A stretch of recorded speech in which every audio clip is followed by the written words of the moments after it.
Welcome, everyone, to our brand new web series, FBU Huddle. We're extremely excited to kick off this brand new series.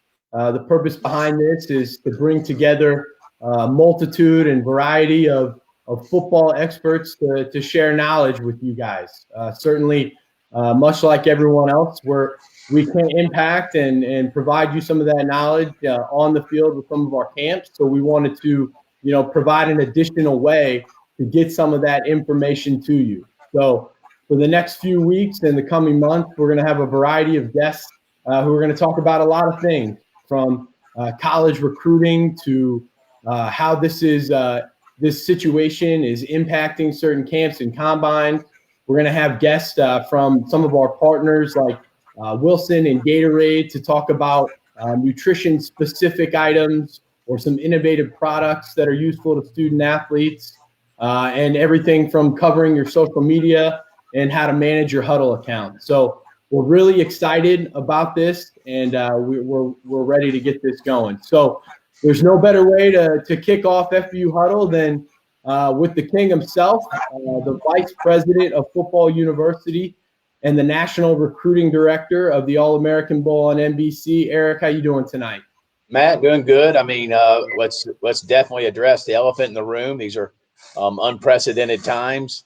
I can't say that we thought we'd ever experience this in our lifetime. I know my grandparents talked about the 20s and polio and all that stuff, and it kind of went in one ear and out the other. Nobody could have foreseen this. I am glad that not only America but all the countries across the country are taking this as serious as they are, and it's just a small hurdle to get us back on track, and we'll be there. It's fortunately we do live in a strong country, and what all the doctors and the medical professionals are doing to get us back up and running is going to happen quicker than we can shake a stick at. So, I mean, talking about the impact it's having, I mean, it's affecting everything nationally. Let's dive into how this is really affecting college recruiting, especially for the 2021s.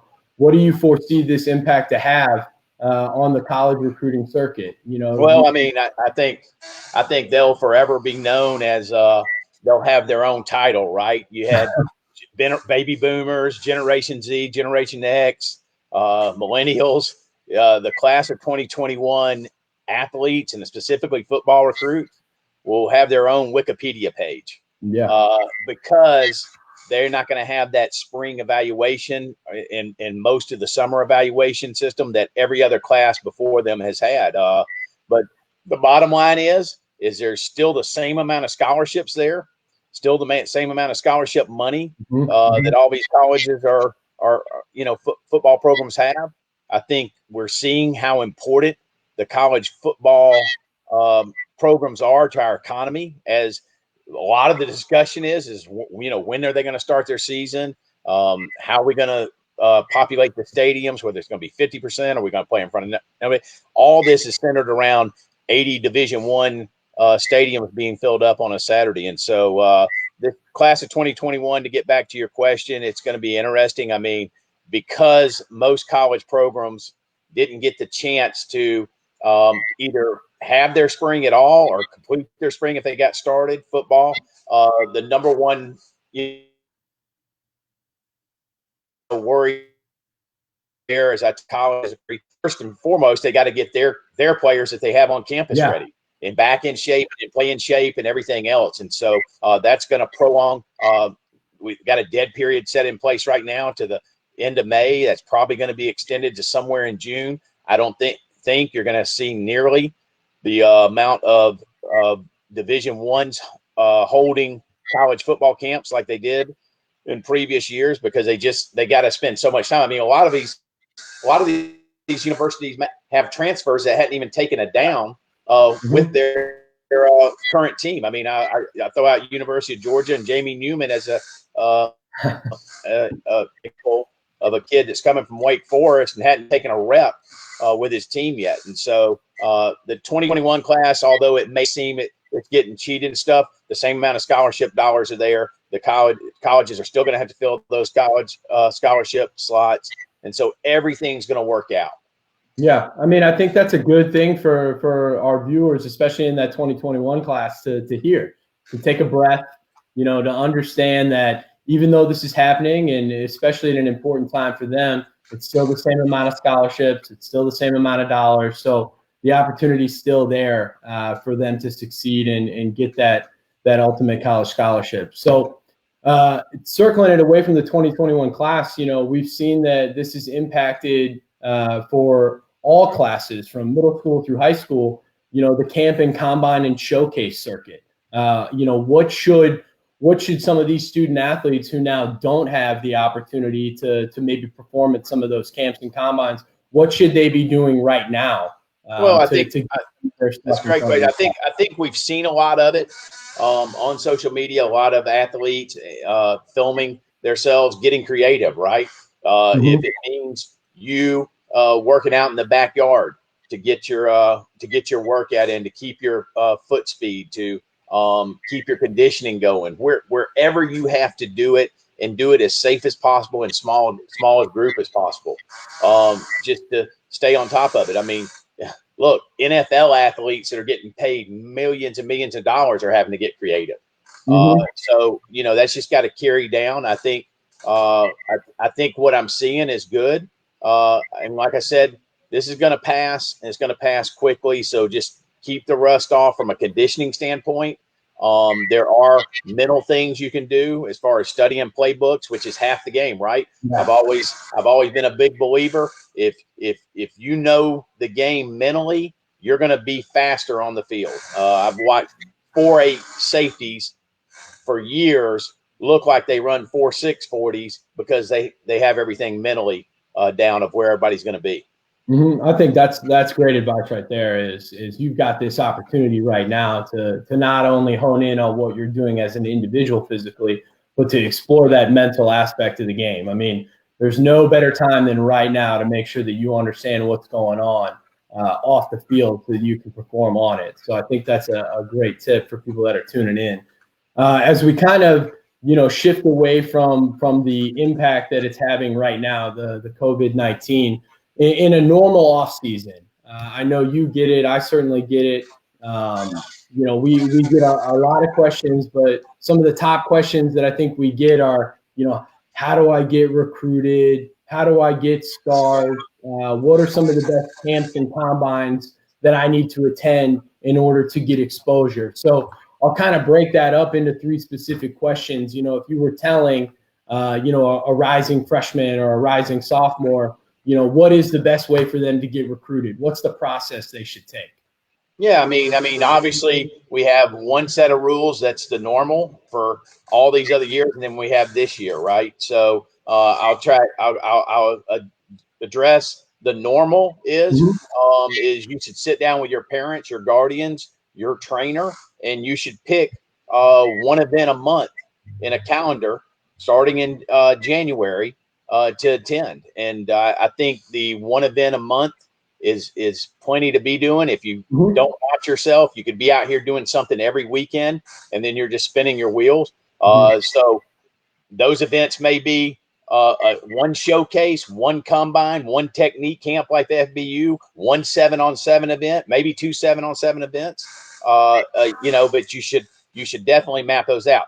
Talking about this particular year, it's going to be kind of sped up a little bit because when we do get to go ahead to go back at it, you've had enough downtime, right?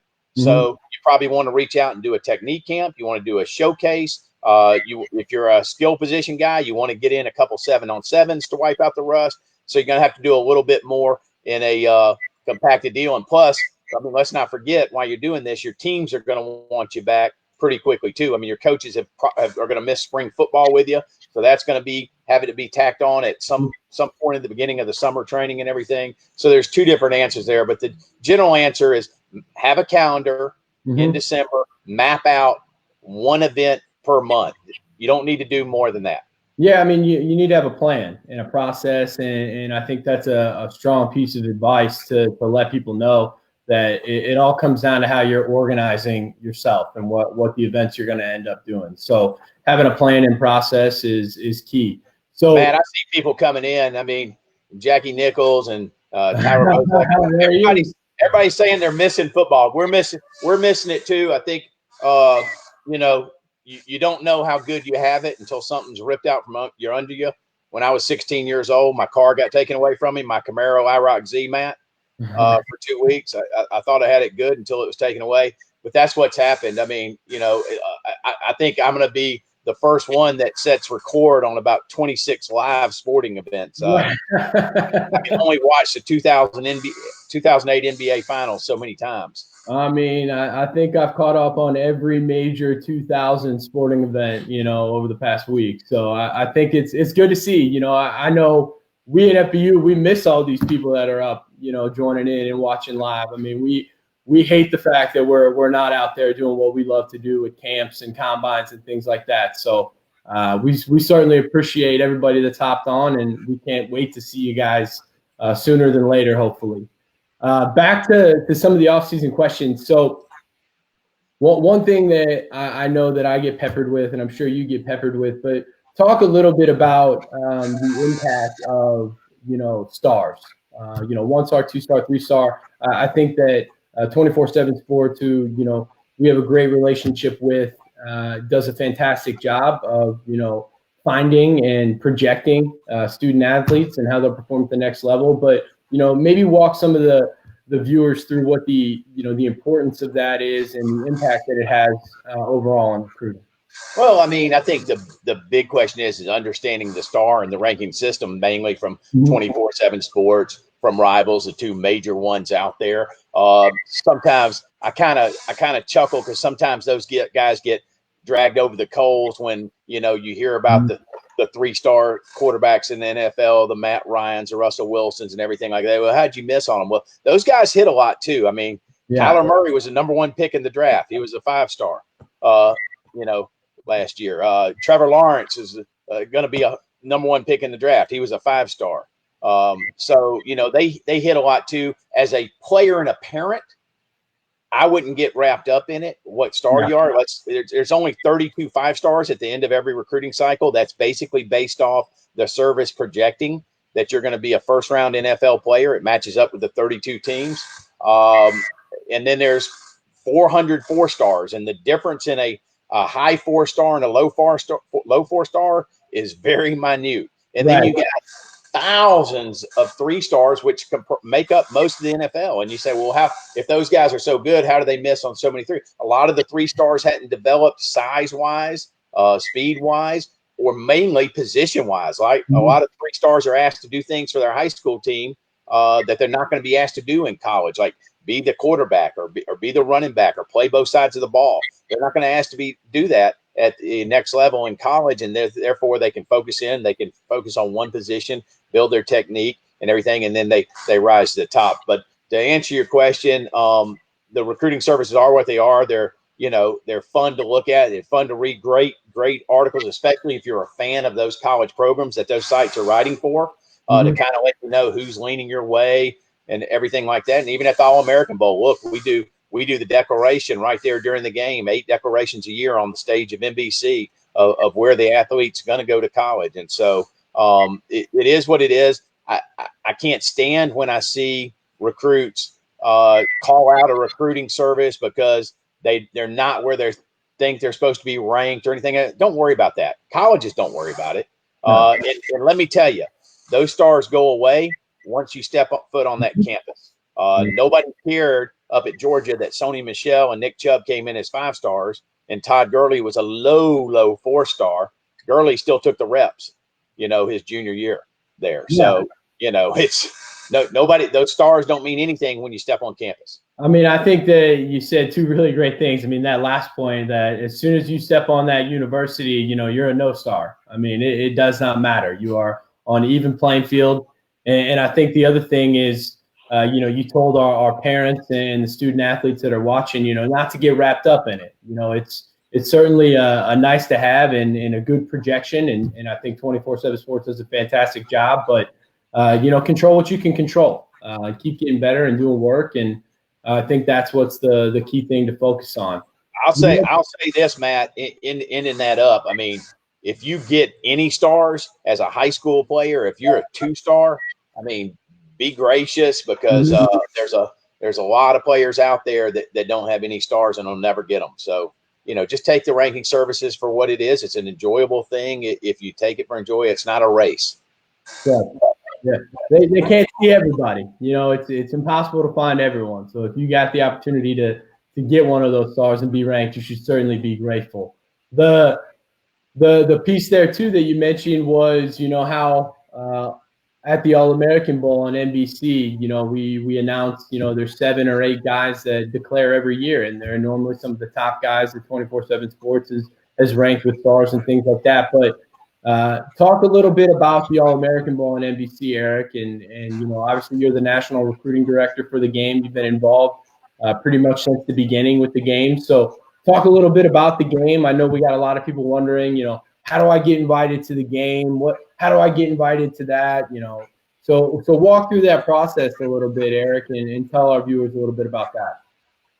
Well, there's 1.5 million high school players on any given year, give or take a few, right? So probably in the neighborhood of 300,000 seniors, 350, 400,000 seniors in any given year, and there only 100 players are going to get invited to that game. We are proud of it. It's been around 21 years. It's the premium game out there. It's played in front of close to 35,000 on NBC, large TV audience. The same network that carries the Olympics, Sunday Night Football, which is the #1 show in prime time for the last 15 years. I've lost count on that. So, it's a great stage. We've been lucky enough at FBU to have a partnership with the game for going on over 11 years now. And that has allowed that 3-star that dreams about getting in the game to be awarded. I mean, last year at Top Gun, Josh Downs, wide receiver going to North Carolina, is a 3-star. Clyde Pender, defensive lineman from Florida, going to North Carolina too, was awarded a spot at Top Gun the year before. Ty Mullen, the freshman All Big Ten, All-American at Indiana, was a 3-star defensive back. And so there are some dreams that could be filled out there, and we're lucky that NBC trusts us enough at the football university camps to kind of pick these diamonds in the rough that are 3 stars and elevate them to that All-American status. Yeah, I mean, and that's a fantastic thing, that gets to happen down at FBU Top Gun, at our big showcase every summer, which takes place, after our regional camp series. Obviously, we can address that elephant too a little bit, Erik. We've had to, postpone some of our camps thus far this year. We've been impacted by the current situation, but why don't you tell people a little bit about, our camp series and the impact that this COVID-19 situation has had, and what our plans are for Top Gun and some of the invites. Yeah, and we give out. Nicholas Greer asked a great question. Well, how does it work if the camps are canceled due to the COVID-19? If they're canceled, we are allowing people to take that registration money, move it over to straight to Top Gun. This is a 1-year deal. Normally you have to qualify Top Gun at a regional, but they can move it over. And here's the key, Matt: they don't owe any additional money. So I don't know where we've ever cut that kind of deal for Top Gun. If they can't make Top Gun, or if they're still like, well, I don't know if I'm able to make those dates, whatever. We allow them to carry it over to 2021, and they don't have to pay the 2021 prices. Those are 2 things we're doing with the athletes on the canceled camps. We still believe that this thing's going to let up in June and July, and we're going to try to put as many trucks on the road and get as many out as possible. We've been very lucky that the venues we've had contracted want us on campus, and they call us every 3 days, giving us an update and wanting it, saying, hey, I have this available June 6th. I have this available June 13th weekend. Can you guys go? But one thing's for sure, when it opens up, we have the faculty, we have the trucks, we have everything to get everything done in June or July. But we will be coming out in the next couple of weeks with a plan for Top Gun for those athletes and parents that have registered for a 2019 camp. that they may not want to wait on June or July. They just may want to go ahead and get into Top Gun. Yeah. I mean, and I think that's great. I mean, look, we're doing everything that we can to manage the situation like everybody else, right? And we're ready to go. I mean, we're excited to go. I know that. And I want to talk a little bit about Top Gun and some of the things that we do there and some of the invites, the additional things that student athletes can get. But I'm just looking at the people that are joining this live view right now. I mean, we got Robert Big Champ Long in the room. That's MVP of the Freshman All-American Bowl is in the house right now. He's getting his workout still in on that beach up there. Yeah, I see that. And there was another great question in here by Ken, I believe it's Charnley, and I apologize if I said your last name incorrectly, but he goes, what advice would you have for a kid looking to get an invite to Top Gun from the class of 2025? And I think Erik just kind of answered that. Initially, normally we've got to go through our regional camp series to get an invite, Ken. So certainly that would be this year that's all waived. And if you're not registered for one of the 2019 camps yet, and you're still wanting to attend Top Gun, email your Huddle film in to our FBU email account. Matt will give that to you. We'll look it over because look, the last thing we want is your parent or guardian wasting money coming down there, putting you on a bigger stage than you can compete on. So let us check out a little film on you. If you don't have anything from the prior season, get something in your backyard just so we can, make sure that, because let's face it, it's not a beginner's camp. Right. It's known as the upper echelon of camps around the country, but there is ways still in. Yeah, for sure. I mean, and what are some of the, the invites? I want people to understand, if we're going to kind of go this route, in 2020, and we've got to make these provisions, a special, opportunity for a lot of student athletes, what can they expect down there? What are some of the things that are going to be up for grabs, Well, this year, July 10th through 12th in Naples at that brand new sports complex. Matt, and one other thing about Naples, I've checked it, and the flights are real cheap to get there right now. Booked one the other day out of Atlanta for $99. But anyway, I think there's something for every class. Just start at the top of the class. And the first and most important thing before I get to these caveats that we dangle and everything is we're going to get you ready for your season. Your fastest way, your quickest way to a college scholarship or to play ball at the next level, be it Division I to 1AA, Division II, Division III, NAIA, whatever it is, your quickest way. And if anybody else tells you this and any other camp system out there, they're wrong. Your quickest way is good Huddle film on Friday night. Yep. All right. Preach. With that being said, that's our number one goal at Top Gun. We do have 4 selection spots left for the 2021 All-American game. We're going to give those out at Top Gun. For the 2022 class and 2023 class, we're going to give out 200 invitations to the All-American Combine, which is in San Antonio, Texas, the day before the All-American Bowl. That's the largest number we've ever given out. Usually we range in the 100 to 125 mark. But there's going to be 200 this year that we're going to get to carry over from all these camps we missed in March and April. The 2022 and 2023 class would try to compete for the Combine. The 2024 class, you come down there, look, we've been known to name 15 to 20 freshman All-Americans. It's the number 1 freshman All-American game in the country. It's known as the Adidas Freshman All-American game. It's been a platform for college quarterbacks. If you look around the college scene, at any college, most of them played in that game. And then the 2025 class this year, Matt, I'm going to go on record. Okay. The 2025 class, we're going to name 5 for that 2021 All-American game. So we're going to go ahead and name 5, just like we did with Jaden Davis last year, named him a year ahead of time. We're going to name 5 eighth graders that are incoming 8th graders for that freshman class the next year. Wow. I mean, that's a lot. So middle school student athletes, if you're listening, no better chance than right now this year at Top Gun to get an invite to that freshman All-American Bowl game. That's that 2025. That's that 2025 class, Matt. We'll put 5 selections on Anthony Williams' team and make him come up with them. No doubt. No doubt. Bronson Gowdy is in the house. What's up, Bronson? Kentucky team director. Kentucky team director in the building.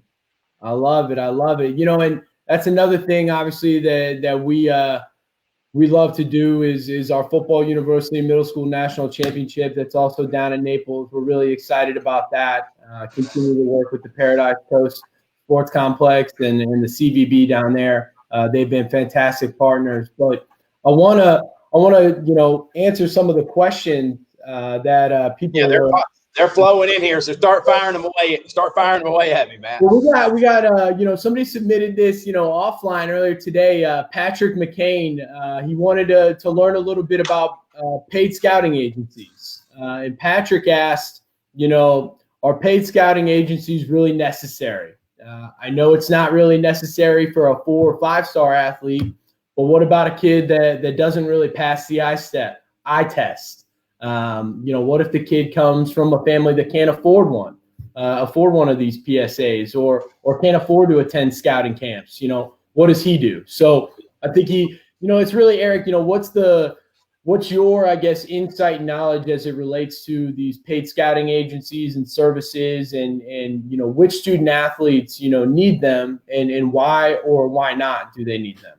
Well, listen, I mean, I think, any camp we do, I ask for a show of hands of who wants to play college ball, and 100% of the hands go up. And tracking it over the years, generally speaking, at our camps, we have about 20% of the camp that's going to end up with a Division I scholarship. That leaves 80%, Matt, that aren't going to end up with a Division I or Division I AA scholarship, FCS. So you got Division II money, you got Division III money, you got NAI money. If you have a Division I offer going into your sophomore, junior, senior year, you probably don't need to, use a paid service. We've been lucky to have NCSA as a partner for over a decade. They do it as well as anybody. They have all different level price points, and all I can tell you is they wouldn't still be around with us if they didn't do a good job. And the feedback from our parents, especially from athletes that are looking for money for that Division II and Division III level, is out of the world of what they do for them and stuff. And so to answer Patrick's question, I think that a large portion of our audience, it benefits them. And there's a couple different price points on how much you want NCSA to do for you. That's the answer in a closed version. If you're a Division I All-American, do you need? They're probably, there's no sense in it. If Kirby Smart and Nick Saban and Manny Diaz and all these coaches know about you, no, you don't need to do it if they've offered. Yeah, no, I mean, I think that's right. You hit the nail on the head right there, Eric. I mean, it's all about the level, that maybe you're at, and Patrick brought that up, that the 4 and 5 star student athletes probably don't need it, and I think he just confirmed that. So there's all different levels, of athletes and types of services that are out there. I think that they're beneficial, and you've just got to find the right one for you and your family that makes sense.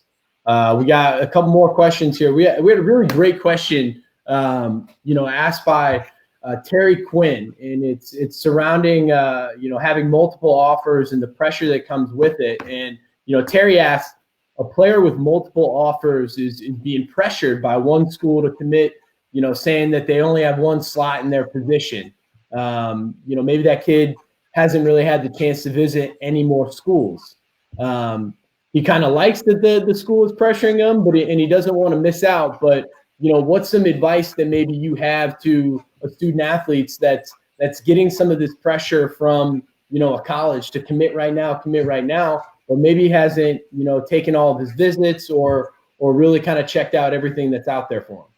I mean, I would, look at that one offer. If that school is pressuring you and they're wanting you're a take, which is key, because you might have a lot of other offers and you're not a take at that school. There's a big difference in being a take and getting an offer from schools, as we've very well seen. I've seen Alabama, and I'm not calling out Alabama for all the Alabama Roll Tide fan, don't at me, but I've seen Alabama back off of about 20 to 25 Division I offers every class. Either they fill up to that position, and when they offered you, another player comes along that they feel a little bit better on, and everything else. So I always tell, I get DM'd all the time from athletes, especially our athletes that get a service academy offer.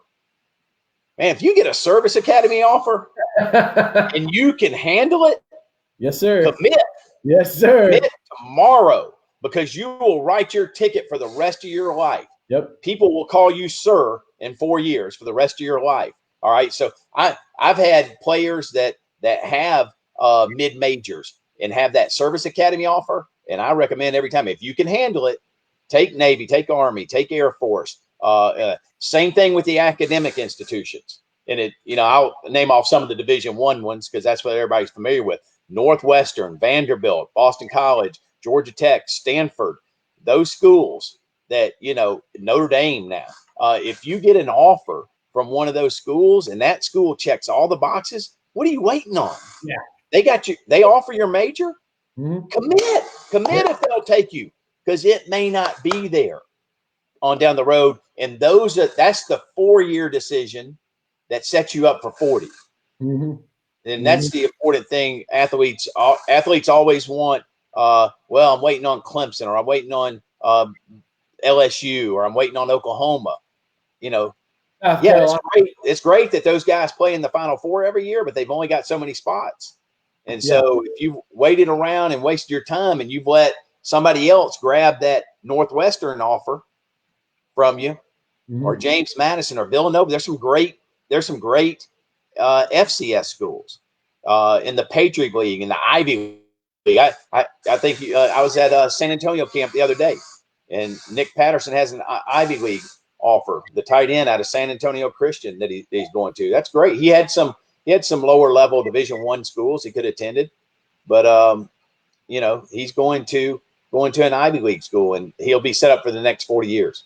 I mean, and that's it's tough to relay that sometimes. It's when you're young and you're excited about getting multiple offers and you always want the next thing, but sometimes it's more prudent to strike while the iron's hot, take what's in front of you, and capitalize on an offer that is going to square you up for 40 years, not 4 years. So I think that's really nice.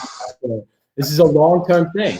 Don't view it in the short term. All you student athletes that are out there watching right now, and I think it's a good natural thing too. Erik's been talking a little bit about the take versus an offer and things like that, and we'll cover that in more detail on different episodes of FBU Huddle. We'll bring in somebody like Anthony Williams from Exos Digital to really dive into some of the nuances. So. Yeah, let's talk some social media with Chad Ricardo and Mikey Watoski, and just help them. There's only so many episodes of Tiger King, Matt Lauer. This is a good break. Right. I mean, as long as you can did it. Hey, so we got a question that came in from a 7th grader, 7th grade quarterback, Anthony Miller. Anthony Miller, this kind of question is what gets you on the radar right now. Am I too young to be emailing college coaches at schools that I'm interested in? If I am, when can I start doing that? Sounds like this young man's already thinking about the next 40 years. Yeah, now, Anthony, pump the brakes. Pump the brakes a little bit. Who knows if you're going to even be a quarterback by the time you get your freshman or sophomore year. You may turn into the best wide receiver.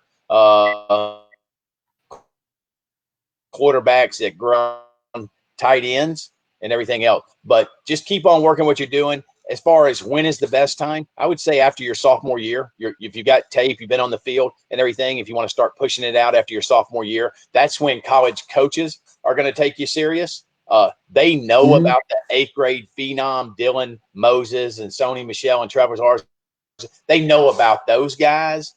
And they're inundated with it and everything else. So I think, wait till you into your sophomore tape and push it out there. And, be careful on doing a combine before your sophomore or junior year. You're good. Look, as you move up, you're going to get stronger and faster every year. You don't want to put out your 40 times and your strength test and everything when you're an 8th grader and a freshman. If you're just doing it for fun to see where you measure at, that's great.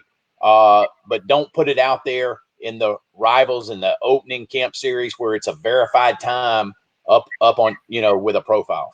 And that's a key thing right there, is a verified time. So Anthony, that was a great question. I love getting something coming in from a 7th grader. Hopefully you'll be trying out for your FBU national championship team in your market, and we'll see you soon.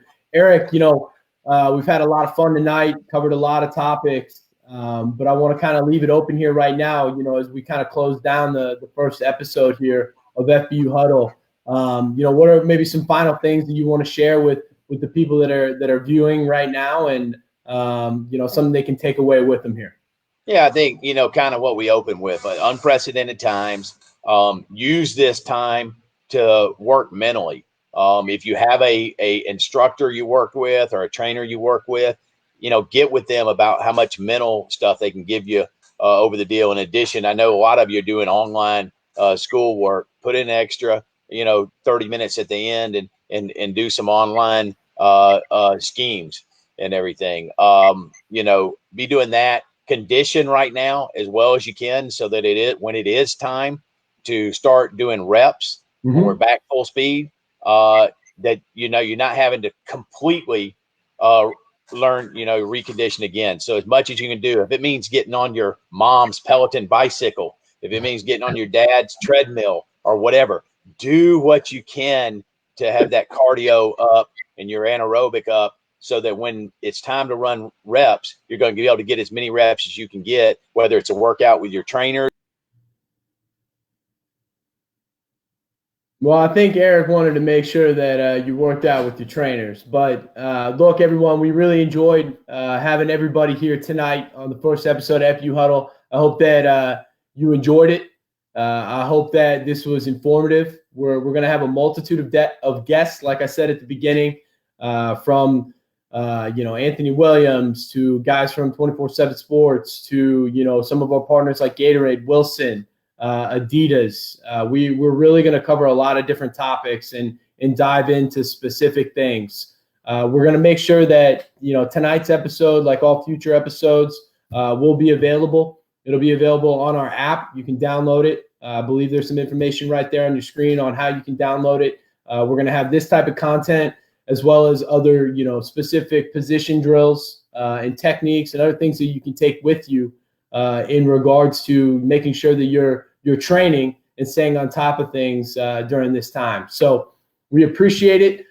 We hope that you all enjoyed it, and we look forward to seeing you guys on the next episode of FBU Huddle. Have a great night. Thanks.